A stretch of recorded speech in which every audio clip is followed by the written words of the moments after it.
All right, so let's see, 9.3. It says 10.4 on the sheet. That was in a different book. That's why it says that up there.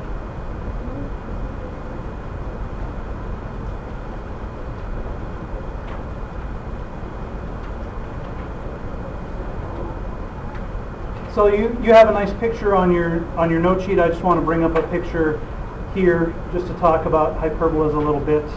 So that's it.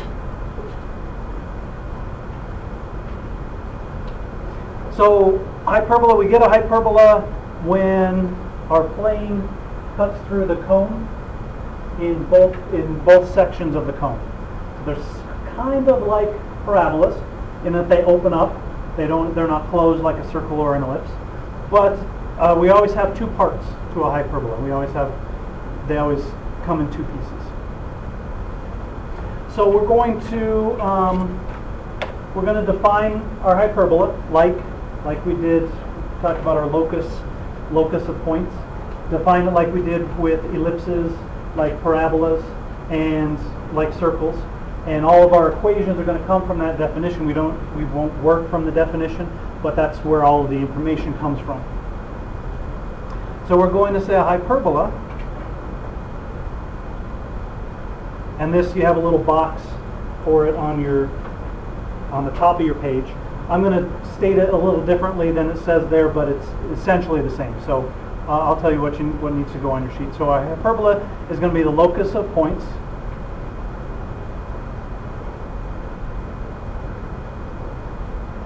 XY. So on your sheet it says generated by a point. So the point that they're talking about on the sheet is this point XY.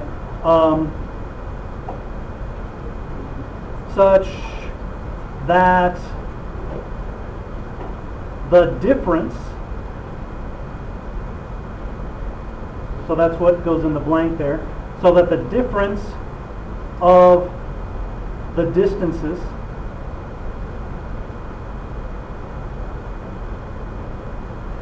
from two fixed points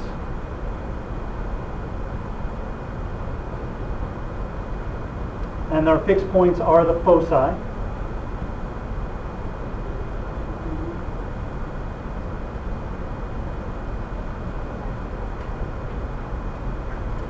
is constant. So the difference of the distances is constant. So if you want to make a little sketch below the box there, our hyperbola would look like this. Our hyperbola always comes in two parts, and the foci are always inside the hyperbolas.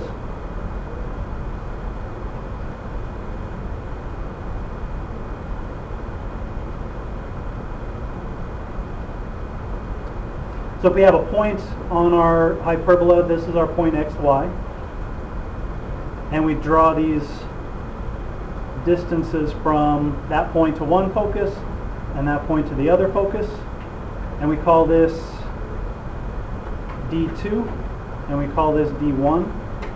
The difference is constant.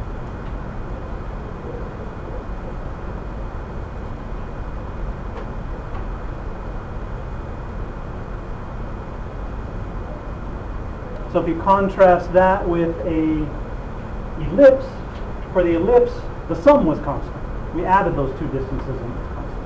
For hyperbola, the difference is constant. And we could take a point on either piece, either branch of the hyperbola, and that distance, the difference in those distances would be constant. So if we use a distance formula and we work with this idea that this is a constant, we come up with our equations for our hyperbolas, our standard equations, and that's what we're going to put on the bottom part of our note sheet. All right, we good there so far? Okay. So let me grab a picture here, and we'll fill in the first part of your sheet.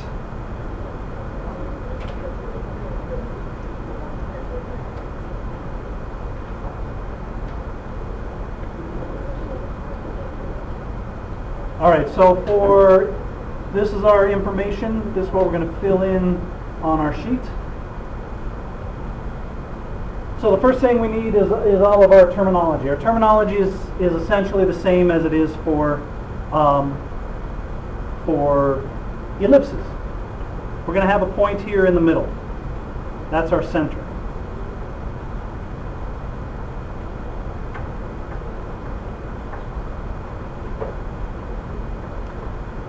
And we have a vertex. We have two foci, just like we did with an ellipse. So those are labeled on your sheet. These points here, on the top and the bottom there, we call those the conjugate vertices.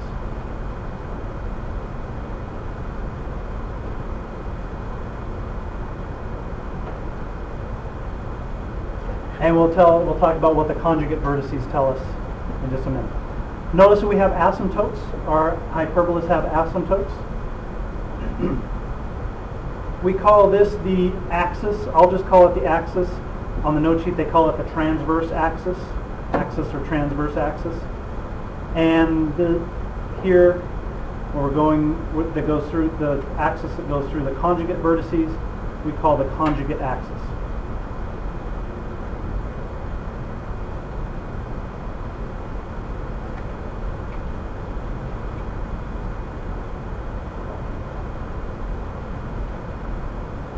Our equation is going to be very similar to our equation for an ellipse.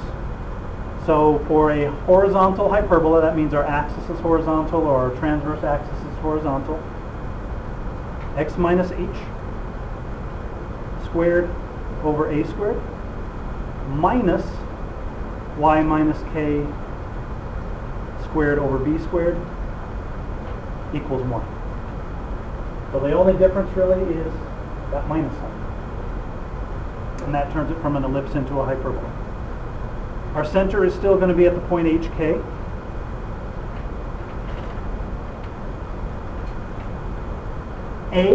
The A value tells us how far we move from the center to get to the vertices, just like with an ellipse. So we're good. When our axis is horizontal, we're moving left and right. H plus or minus A. Okay? So A, just like with the ellipse, tells us how far we move to get to the vertices. The conjugate vertices, B tells us how far to get to the conjugate vertices, just like with the ellipse. B tells us how far to move to get to the co-vertices. And we're moving up and down here, so that's going to be H, K plus or minus B. The eccentricity, still C over A, just like for an ellipse. And for a hyperbola, our eccentricity is greater than 1.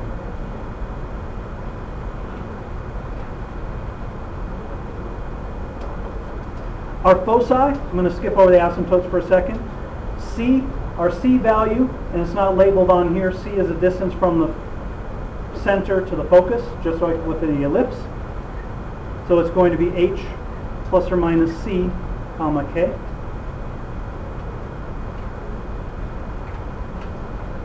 One important piece of information for hyperbolas, C is always greater than A. So we have to go further to get to the focus than to the vertex. And for hyperbola, C squared equals A squared plus B squared. And the way we can remember that is if we draw a little triangle here, just like we did in our ellipse.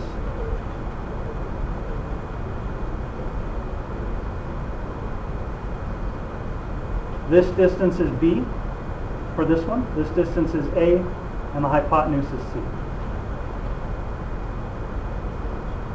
For the ellipse, the triangle, the sides of the triangle were a little different, and A was the hypotenuse. That's the only difference. But it's all based on the same little triangle we draw. All right, the asymptotes. If we look at this little box that's drawn here, through the vertices and through the conjugate vertices. The asymptotes go through the center and through the corners of that box. Well, since they go through the center, we can use point slope formula. So we're going to have y minus k, just like in our equation, equals, and the slope of this line that goes through these corners, well, there's the rise. The rise is b, and the run is a. So that's going to be plus or minus, because we have 2 b over a x minus h.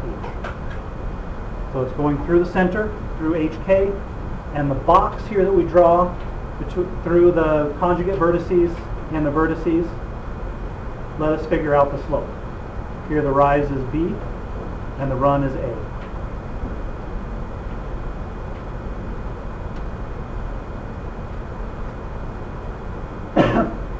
Questions so far? A always bigger than A for hyperbola, no. A is not necessarily bigger than B. But C is always bigger than A for a hyperbola, because the focus is beyond the vertices. So for our horizontal, for our vertical hyperbola, where our transverse axis or our axis is vertical, we're just going to, essentially we're switching the x's and y's. So let's write those equations. So that's going to be y minus k squared over a squared minus x minus h squared over b squared equals 1. Our center is still at hk. A still tells us how far to move to get to the vertices, but now since our axis is vertical, we're moving up and down. So that's going to be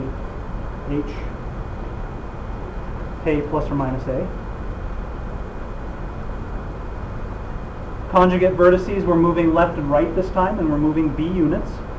So h plus or minus b k.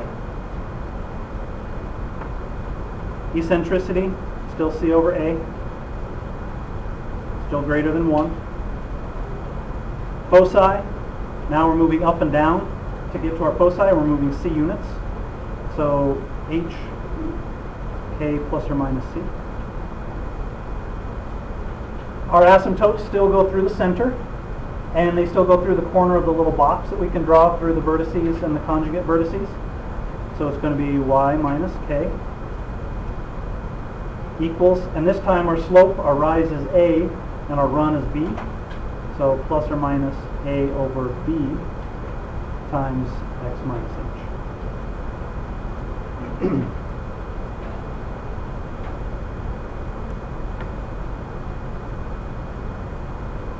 So c is always bigger than a for hyperbolas. Focus is always further away from the center than the vertex. And c squared equals a squared plus b squared.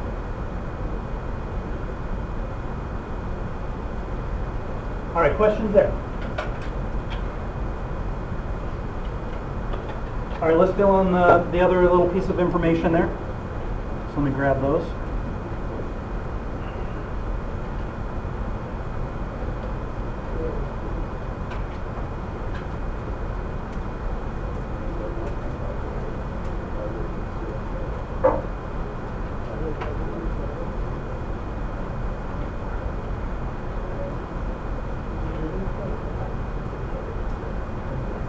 All right, so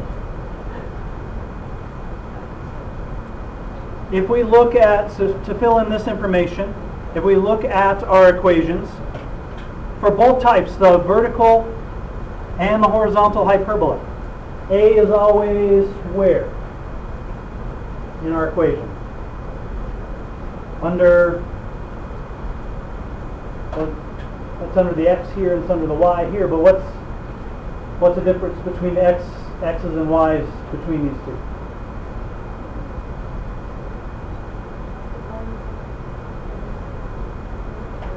And so we wrote it that way, it's under the first one. But what's special about the first one here? Positive. Always under the positive term. So A is always under the positive term.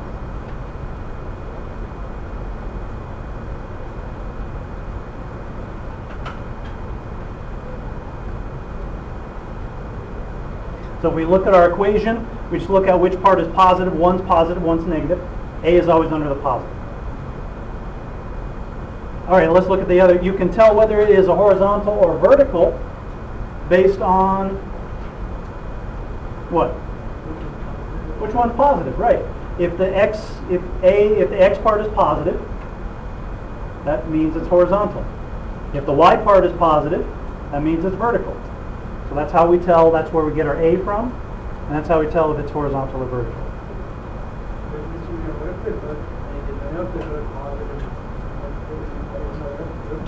They're both, it couldn't happen.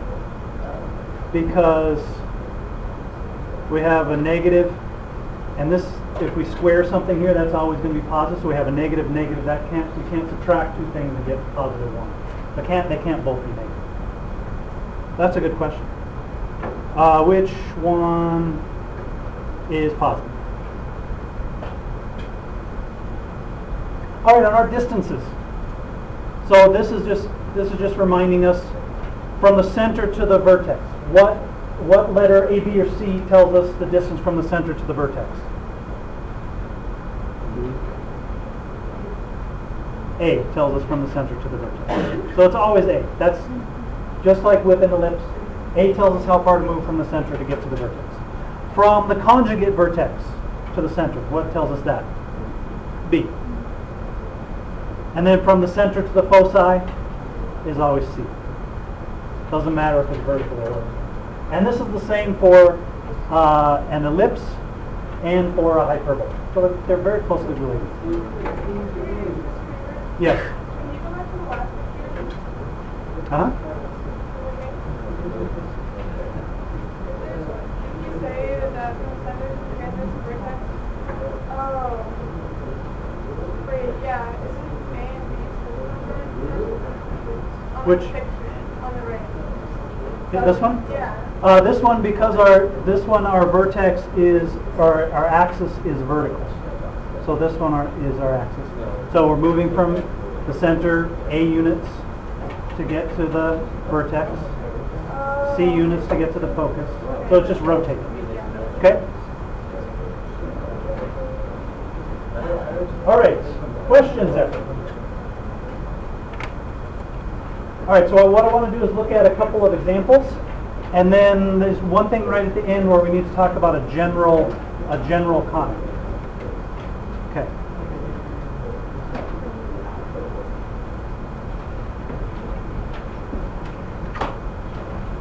All right, so we want the equation and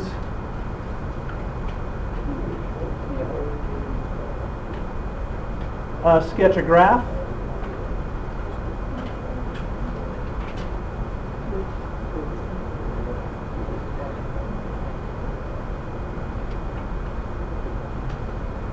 Of the hyperbola with foci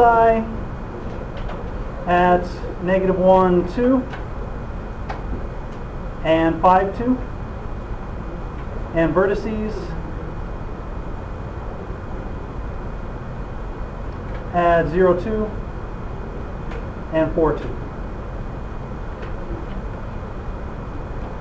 So just like with the ellipses, it can be helpful to start a sketch of your graph. All right, so my foci at -1, 2, and 5, 2. There are my foci.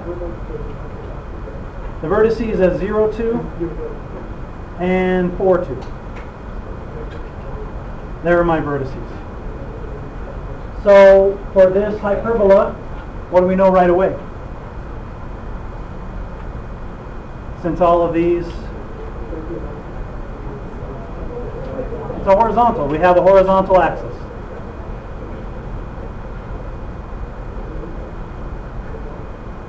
So we were able to pick that out right away. To get our equation, we need to figure out the center. How do we figure out the center?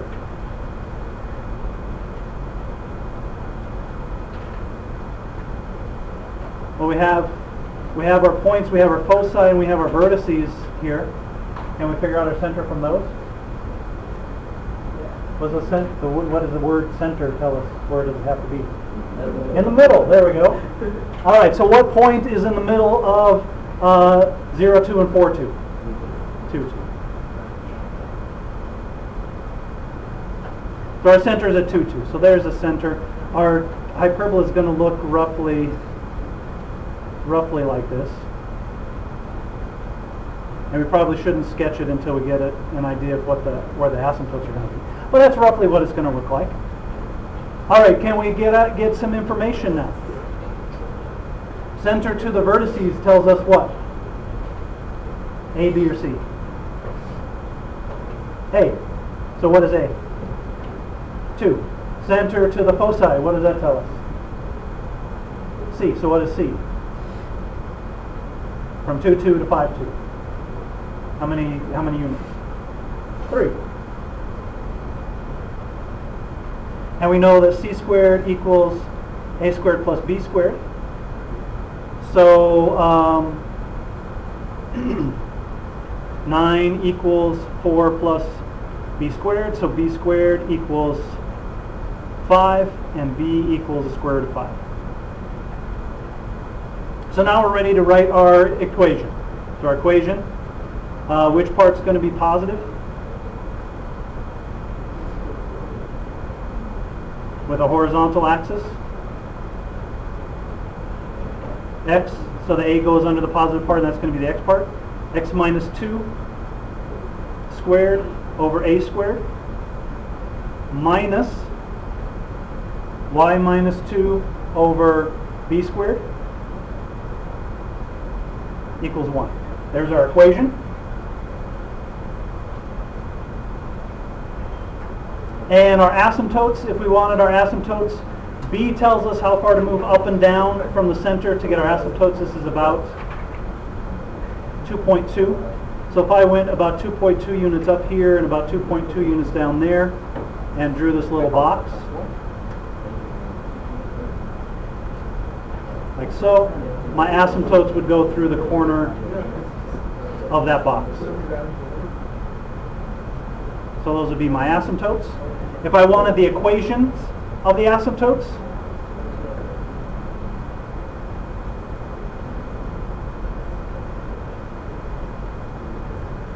y minus 2, whoops, I forgot a squared here. Y minus 2 equals plus or minus. The rise here is B, the run is A. So plus or minus square root of 5 over 2. X minus 2. This is square root of 5 units, that's 2 units, so the slope, the rise over the run is square root of 5 over 2. And that would be the equation of those asymptotes. And you could sketch it by drawing the little box, and I went 2.2 units up and down from the center, drew a little box, and then my asymptote should go through the corners of that box. My sketch is not great, but that's a rough sketch of that hyperbola.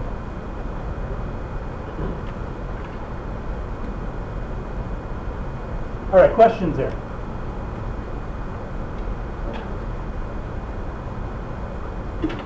Okay, let's look at one more, and then we'll talk about general conics.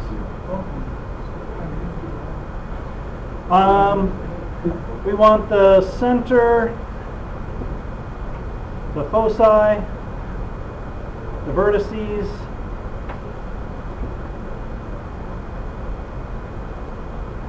asymptotes,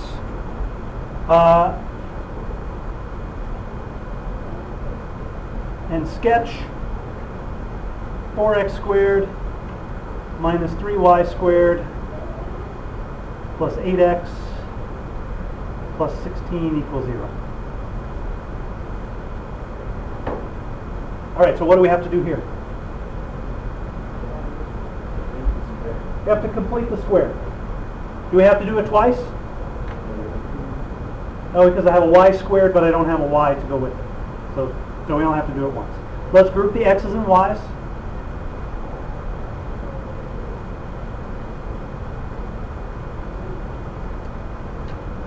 Put the constant on the other side. We're going to factor out that 4. Get rid of the leading coefficient.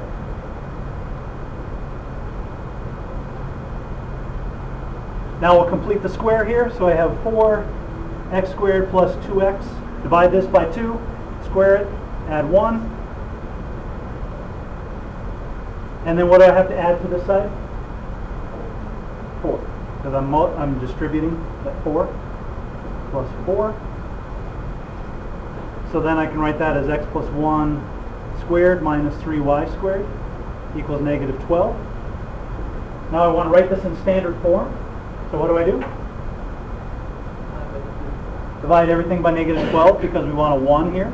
So I get a negative x plus 1 squared over 3 plus y squared over 4 equals 1. So I'm going to rewrite it because we divided by negative, our sign switch around. So we get y squared over 4 minus x plus 1 squared over 3 equals 1. All right, so now we're almost ready to, we almost have all of our information. What's our center?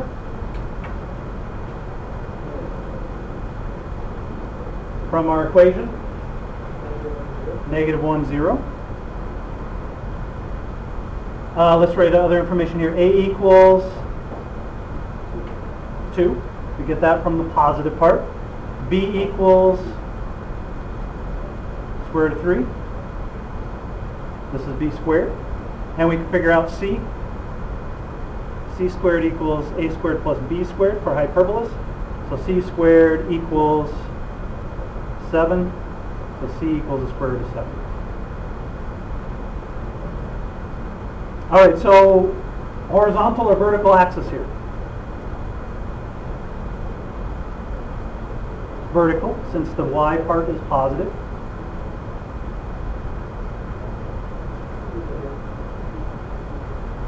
So then we can find our other pieces, our vertex. We're going to move a units up and down from the center to get to our vertices. So negative 1 plus or minus 2.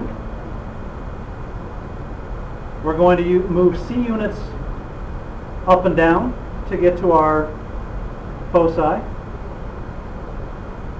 So negative 1 plus or minus square root of 7. And then we move left and right by b units to get to our conjugate vertices.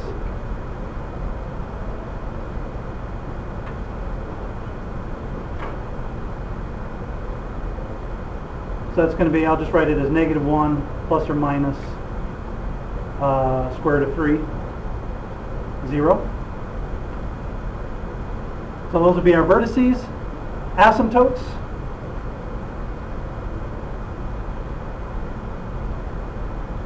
Goes through the center. So y minus 0 equals plus or minus, and is our slope going to be a over b or b over a here? I'm going to sketch a little graph. My center is at negative 1, 0. My vertex is at negative 1 plus or minus 2. So my hyperbola is going to look more or less like this. This distance is a, and this distance is, if I draw my little box here,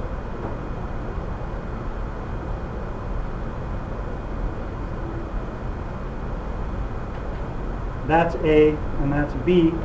So what's my rise here? A or B? A, right? So it's going to be plus or minus 2 over B square root of 3 x plus 1. Those would be my asymptotes, and if I would sketch those through the corners of that box, I would get the sketch of my hyperbola.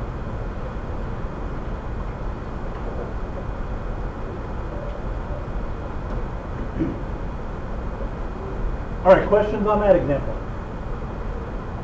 So our work here is very similar to what we did with ellipses.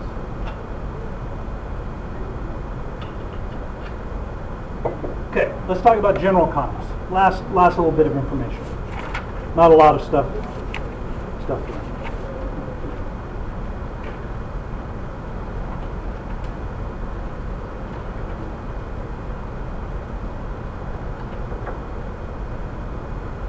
So any conic section, the equation is going to look something like this. Ax squared, I'm going to put a bx plus c y squared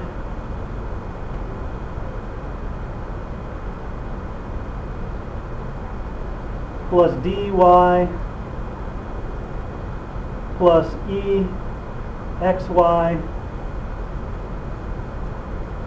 Did I get everything? X, e, xy plus f equals 0. Anytime we have an x squared, an x squared, y squared, we're going to get a conic section. The ones we're looking at, what we're doing, we're not going to have an xy term. An xy term is going to rotate the conic, so our axis wouldn't be vertical or horizontal. It would have some kind of twist. And the easiest example of that is xy equals 1, which I could rewrite as y equals 1 over x. You remember what the graph of that looks like? Looks like that. That's a hyperbola with the axis twisted 45 degrees. So the xy term is always going to give us a rotation. We're not going to worry about an xy term. But we can look at these other terms, and specifically the a and the c, and decide if we have a circle, a parabola, ellipse, or hyperbola. If a equals c, we have a circle. So we have an x squared and a y squared, and both have the same number in front of them. That's going to give us a circle. If AC equals 0, that means either A or C is 0. So we have only an x squared or only a y squared. We have a parabola.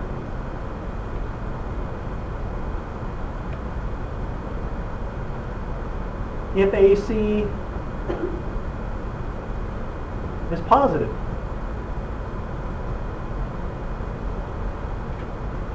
so that means both of these are positive. We decided both can't be negative. Both of them are positive. We have an ellipse.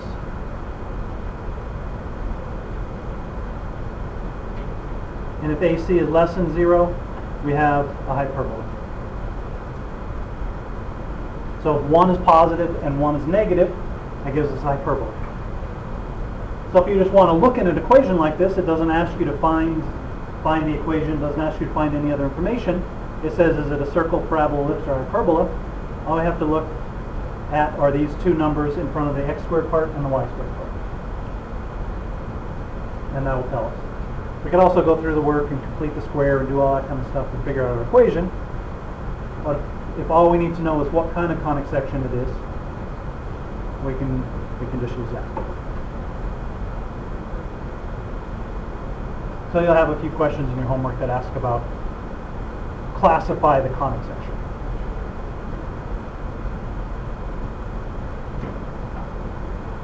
All right, questions? Okay. I have the wrong page number written up there on the board. So.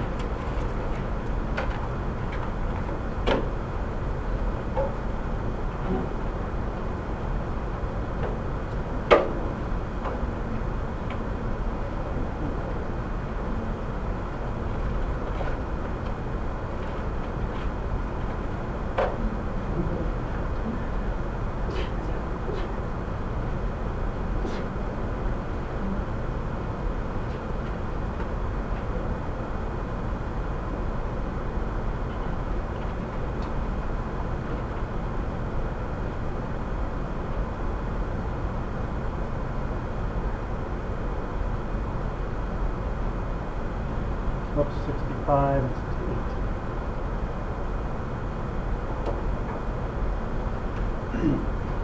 All right, and I mentioned the reflective properties of parabolas and ellipses. Hyperbolas also have a reflective property, a little bit different.